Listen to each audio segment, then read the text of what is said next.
and welcome to another episode of The Impact Lab. Got an amazing guest with me today, someone who is a dear friend, probably the most likable person I've ever met. I'm really delighted to welcome Cherine. She's got an incredible background, incredible story. Hi, Cherine. How are you? Hi, I'm Leslie. How are you? Thank you for this intro. I'm very well, thank you. As is tradition, let's start with the reverse Turing test. So, Cherine, who first introduced us to each other? OP. OP, the Olivier one and Pont. only. Yeah, our dear Olivier. What a lovely guy. Yeah, he is. He is. Hi, How are things with Olivier. you?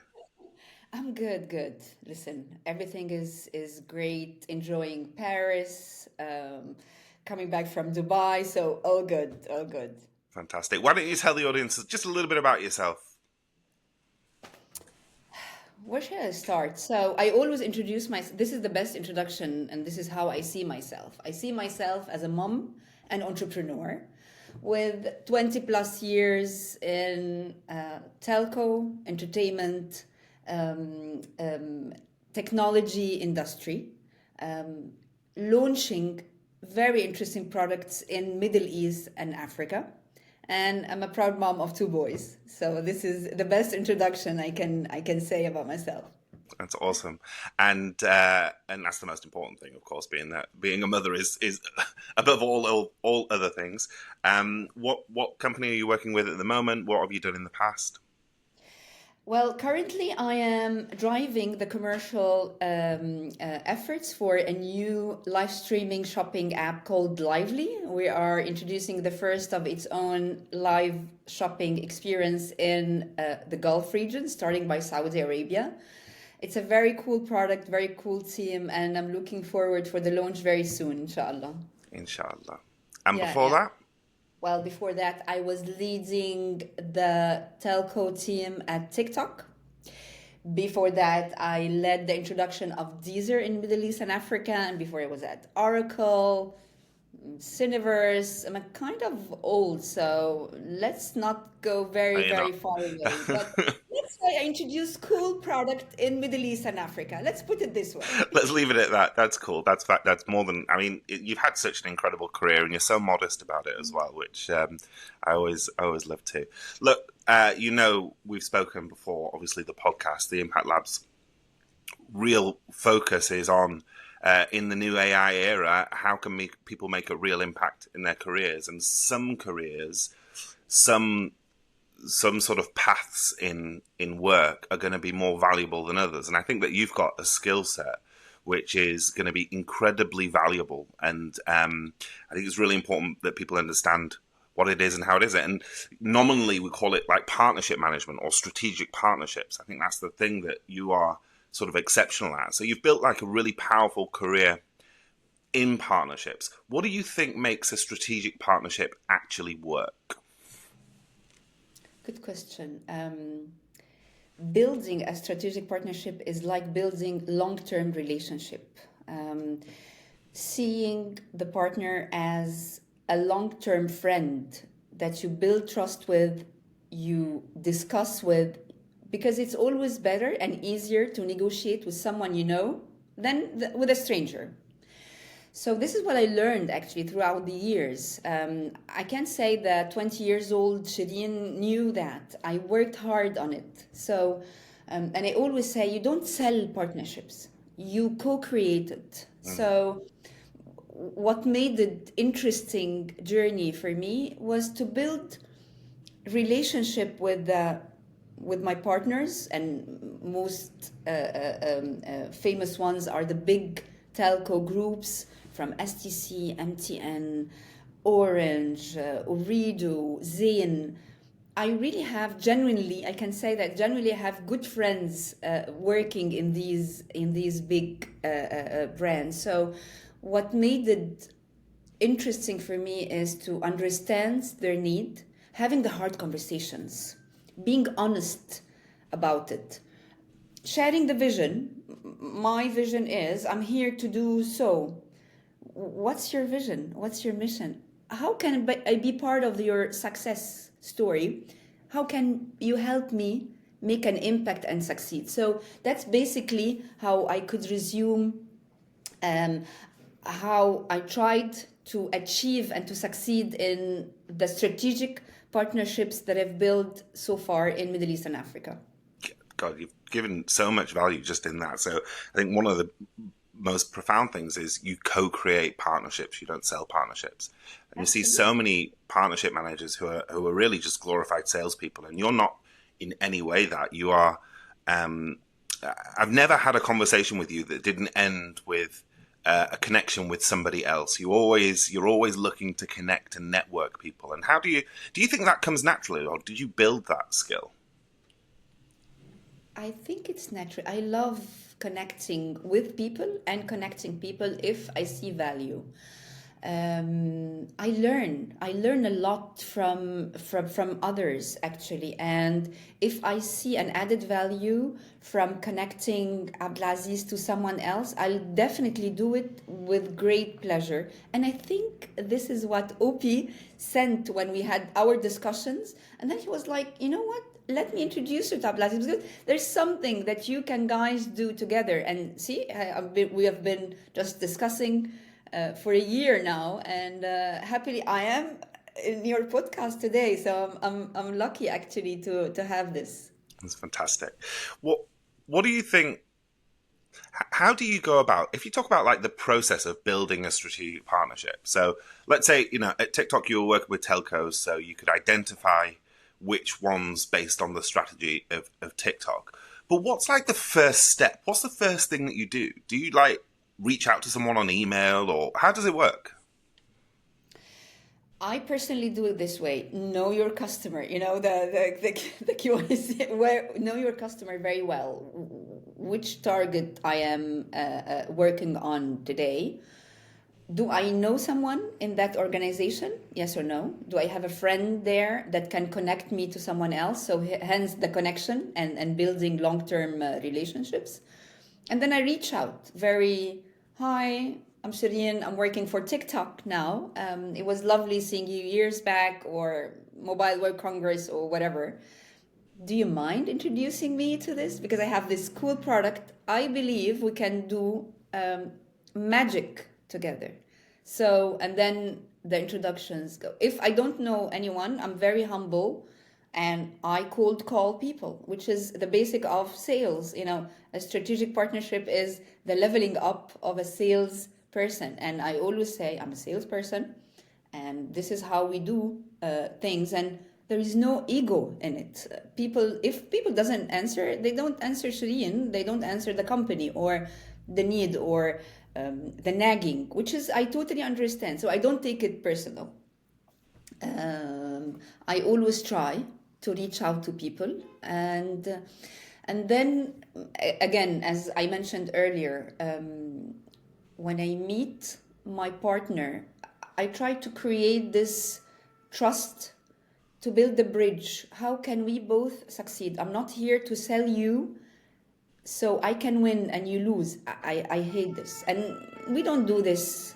We don't do this now, and we don't do this at our age, and we don't do this after long-term relationship / partnership. Even if I sold you before SIM cards, and then roaming services, and then music streaming, and now I'm selling you TikTok, doesn't mean that I have to sell you at all costs.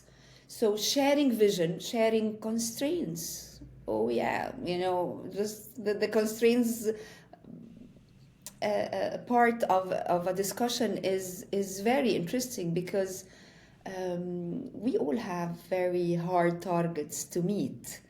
And if I can be part of making life easier for you, whether is it to increase revenue, attract more users, differentiate yourself, leverage this service, please be my guest. Use me as a tool, as a service, as a product to do this. And at the same time, make it a lovely moment and a success story in my career, saying that I achieved that with you. So it's again mutual benefit and deep understanding of the business, of course.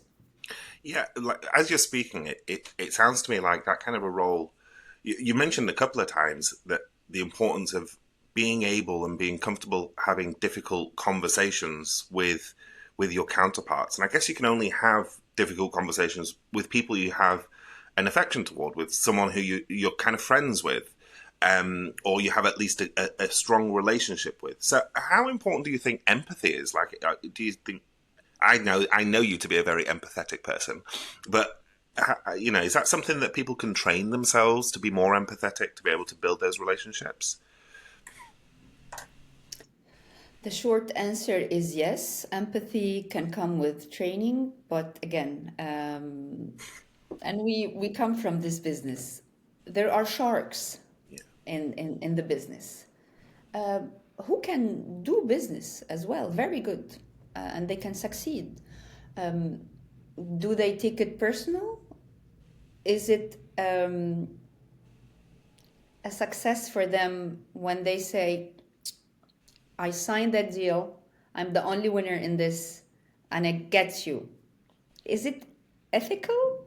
I cannot sleep, even if it's only business. I can sleep. It's my legacy. It's my image and reputation. And if I go tomorrow and sell you a different kind of product, or I build business with you and I scale it into emerging markets, I don't want you to remember me as the bad person who came in, signed the deal, that I was the only winner. I can't do this. So the short answer is empathy is very important. It's very ethical, um, but people can do whatever they want. yeah, At the end of the day, you can't control the other person. I stay honest and authentic to myself, and that's all. It's your choice to play by this rule or not. I can't force you. beautiful. Uh, Can you tell me about a partnership that you're particularly proud of, one that maybe was a bit challenging to get over the line? I'm very proud of all my partnerships. Okay, but let's go by the recent ones with TikTok. When I started with TikTok, it was 2019. Introducing TikTok to the Middle East and Africa, short form video entertainment. It was, something new. And again, back then, we had to build our brand positioning, brand reputation, coming from a different culture. The app was growing globally, but in the Middle East and Africa, making TikTok accessible to people, you were competing with their, budget for eat, or just paying, their liabilities, anything more important than just watching content on the phone. So building this story and going to telcos and say, hi, my name is TikTok. I am here to democratize expression, to make people, to bring joy and creativity, and to consume data. I'm not a data hog. On the contrary, for the telco, I am a new revenue stream, a creative one. I'm your partner. Let's work together and make TikTok accessible for people. So this was totally challenging and crazy back then. Eventually, successfully, we created what we call the zero rating data packages, or the subsidized data packages.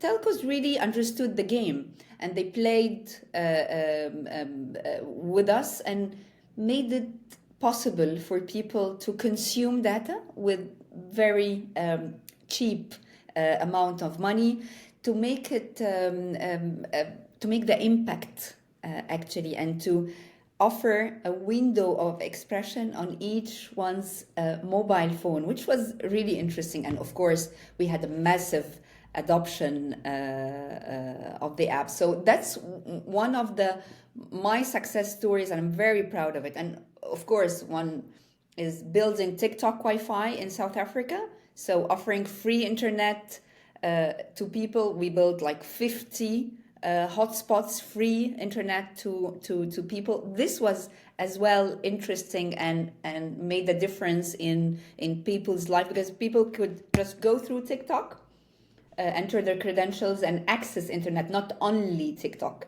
So this was as well one of the projects that really close to my heart. What else I can share with you? Oh yeah, introducing Deezer, music streaming, paid music streaming in a region that is used to pirate music. You can just consume music as much as you can without really paying for it. So it was introducing new culture, making Deezer in Arabic as well. But I love that. I love challenges. Introducing a new product into emerging markets and educating the market. That's a part of a job that I enjoy most, really. I think that what you've described there is kind of 50 years work for somebody. You've described two things which are household terms in the Middle East and Africa now. So the first one is paid streaming, through Deezer and the like, and you were the pioneers of that in this region. And in Africa, most people who aren't in Africa won't even know what zero rating is, but it's a real thing. The fact that there's zero rating for certain apps to consume content is a real thing in Africa, and TikTok were the pioneers really of that concept, and it's made a massive difference to people's lives. And I think one of the things that people underestimate is TikTok as a career option for content creators in Africa has become like a genuine career option, and in part, I'm sure that zero rating has really helped sort of accelerate that through the adoption. So. Look, I hope you're as proud as I am of all of the things that you've done. That's just incredible. Yeah, I'm proud. I mean, and I'm happy for the people that are using all services and enjoying their lives through listening to music, creating content, and I'm happy that I was part of this happiness. Of course. What would you say has been like your most defining career challenge? Honestly, yeah, it's balancing my ambition as a businesswoman and motherhood. We all talk about it. Work and life balance doesn't exist. It's a myth, guys, and especially guys. It is a myth. Again, not. It's not very common for a woman to be a salesperson or a strategic partnership. It's more a male job. But, well, don't ask me why. Again, part of me loving challenges. I chose this career. Sometimes I had to be traveling in different continents and mothering my boys, being present in their lives. Especially, I'm lucky enough to have two lovely boys with two different needs. My second child, is an extraordinary a child with a special needs, so he has a development delays. And having him, and after having him, and it was like, okay, should I stop working? I had this question, in my mind, and of course from all the surroundings. How would you continue a career where you would travel, do extensive meetings and be very focused while having a child with disability? And here was instantly I had the answer in my head. I was like, okay, this is not a punishment. It's oblige me to be more creative, actually, to organize my life in an extraordinary way. Is it difficult? Oh yeah. Absolutely. It's not easy at all because you don't have the playbook to do this. To mother, again, a special need kid or a normal kid, and travel and be successful in your career. So this was the challenge. How did I navigate it? I think after trial and error, and because again, as a mother, as a business woman, I'm work in progress. I'm learning, and unlearning. So what I found is it's better to keep going, to try, uh, to stop listening to the imposter syndromes in me, and stop looking for perfections. I'm a good enough mother, and I am a good enough businesswoman. I'm doing my best, at least. I'm showing up every day in my boys' life. I'm doing my best to be present in their schooling system, answering emails, therapy sessions, and I delegate a lot, a lot. Actually, I learned lots of management skills through my boys and mothering. I had to, I did something very well. I trained myself. I trained someone else to do it. Go and do it, please. So I remote mothered my boys, and I'm totally fine with it now. And I was showing up in meetings and saying, yeah, I had my boys, and I'm sorry, I cannot attend this. And luckily, remember, we had COVID where all meetings were online. So people suddenly discovered that I'm a mother and there are boys and there is someone knocking on my door because I'm working from home. This helped a lot. It made us all show that, you know what, guys, we are humans, and it's totally fine to do both. And again, I try to do my best in both. Am I perfect? No. Am I looking to be perfect? No. And I'm not sorry for it. Sorry, I'm not sorry.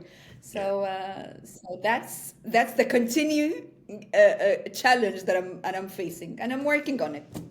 It's beautiful. So look, let's stick to the most difficult job of all of the jobs that you have, which is being a mother of two. So you're raising two boys, and you're raising two boys at a similar time that I'm raising kids, which is in a world that is shifting massively. And the tech shift in AI is having an influence on all of the generations. So how do you think AI has influenced their education, or will influence their education? I know that AI it depends how you present it. So I am a pro AI person. I like how AI can be used in my service. So, use it, because if not, it will use you. So I decided to get the best of AI. Again, having two boys with totally different learning path. With AI now, I don't have to figure it out alone. My older boy, he's 14. He is a super creative, artistic, entrepreneurial guy he created his own fashion brand at 14 again, and he's very successful in what he's doing. Does he like traditional academic system? Absolutely not. He doesn't thrive. He doesn't fit in this box, which is totally understandable. How AI can help him? Good question. If tomorrow there is AI, if there are schools run by AI, I'll be the first to enroll my kid. Really? Because why not give him more tools to enrich his journey and make it easier for him to learn the basic learning subjects that will help him later on in his career. That's totally fine. And again, for the little one, having AI suggesting more tools and more ways to help him in his development delays, that's lovely. So I don't see AI as a threat. I see it as a tool. It's us who can use it the right way. So I'm not sure this answer suits you, but that's No, I agree. I think that AI is the ultimate partner, as long as it's used as a partner. as long as it's used to partner something that exists as opposed to replace something.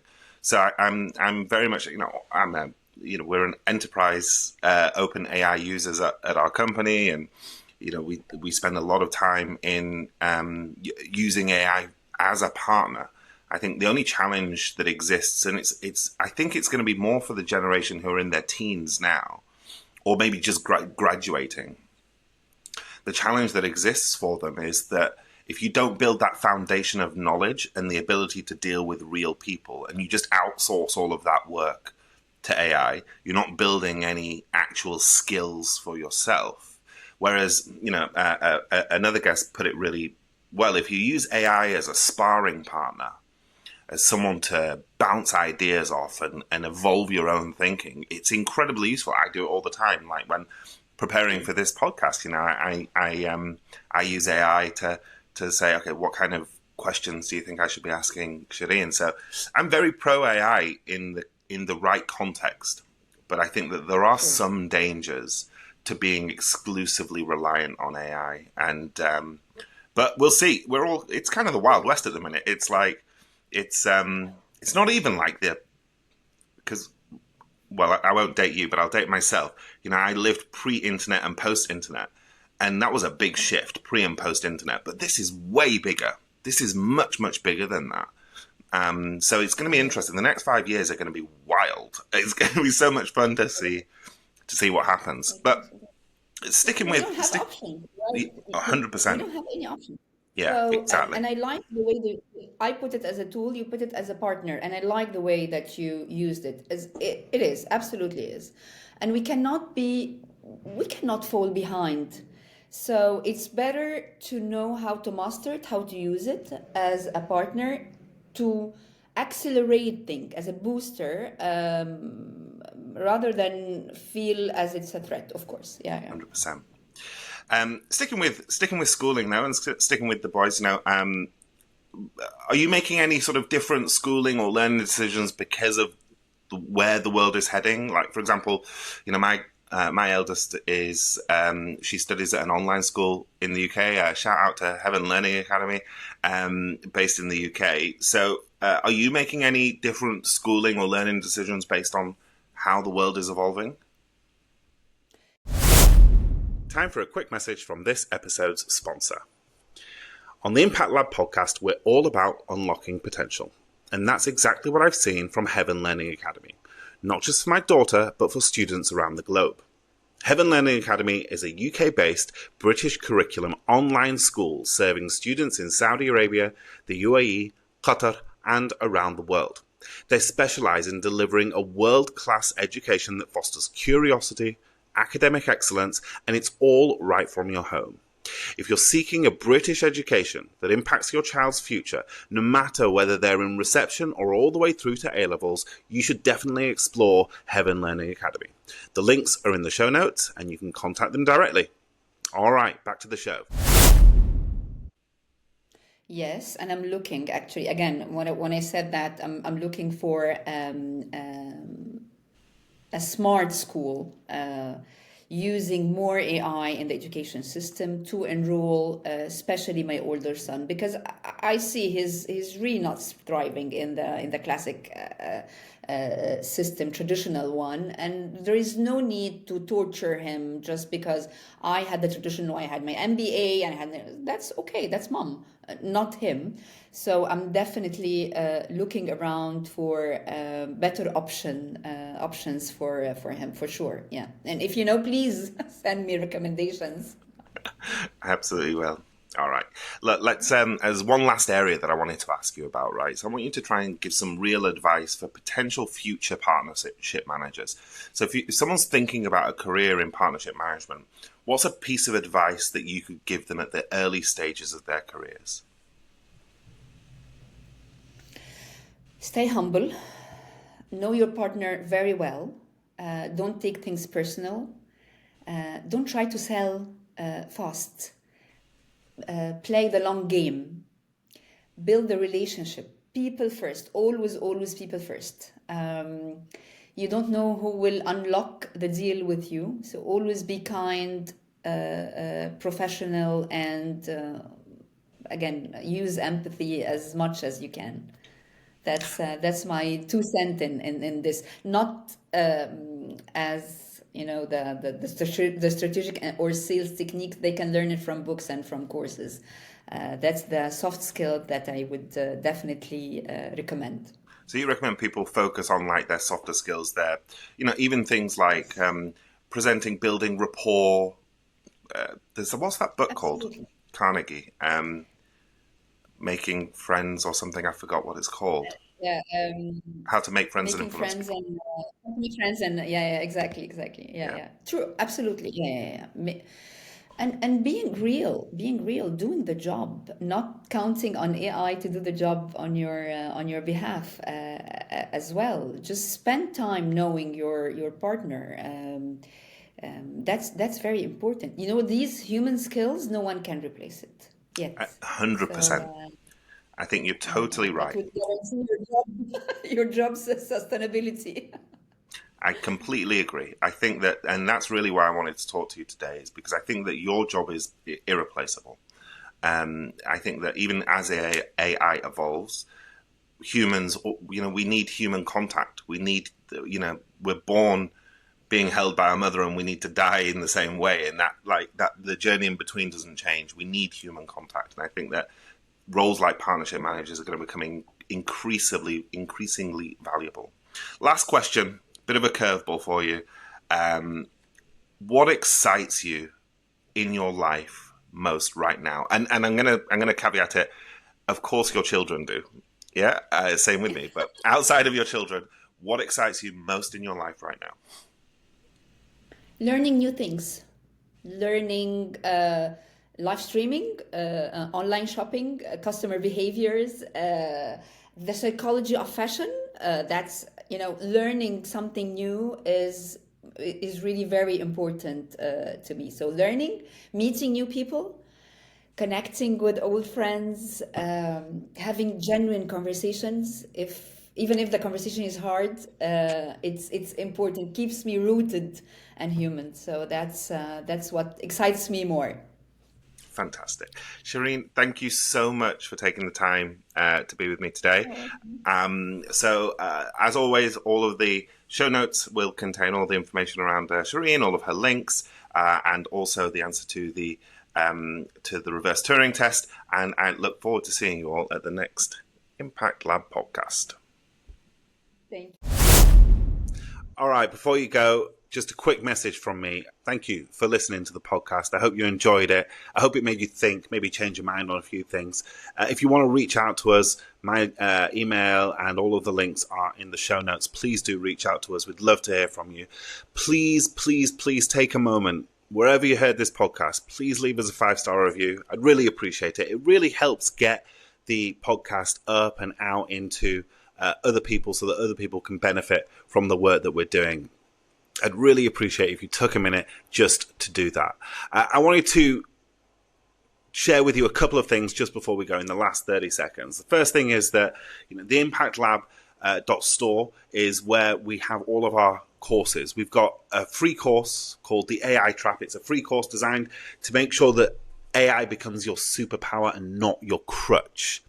It's for anyone that's using AI and to help you really get an understanding of how to build your own core foundational competencies whilst using AI at the same time. There's also a paid course out there at the moment, which is the Impact Marketing System. This is our flagship course. If you are in marketing or if you are in business development or if you've got your own business, you really got to understand the foundations of what makes an impact in marketing and what are the core tenets of things that you need to do. The Impact Marketing System is the system that I have trained for over 10 years to get people from basically very novice marketers to become world-class marketers. And there are people all around the world, thousands of people who have done this course working at massive organizations or running their own very successful businesses, in part because of the things that they've learned through the Impact Marketing System. So please take the time to visit theimpactlab.store. If you're a brand in the GCC and you're looking for a digital marketing agency that'll cut through the noise and make a real impact on your business, then Kush Digital is your man. Go to kush.digital, or you can email the team at contact@kush.digital. Kush is with the C, C-U-S-H .digital. Digital marketing that makes an impact. Thank you for listening to the podcast. Don't forget to leave that review. Thanks a lot. See you at the next episode.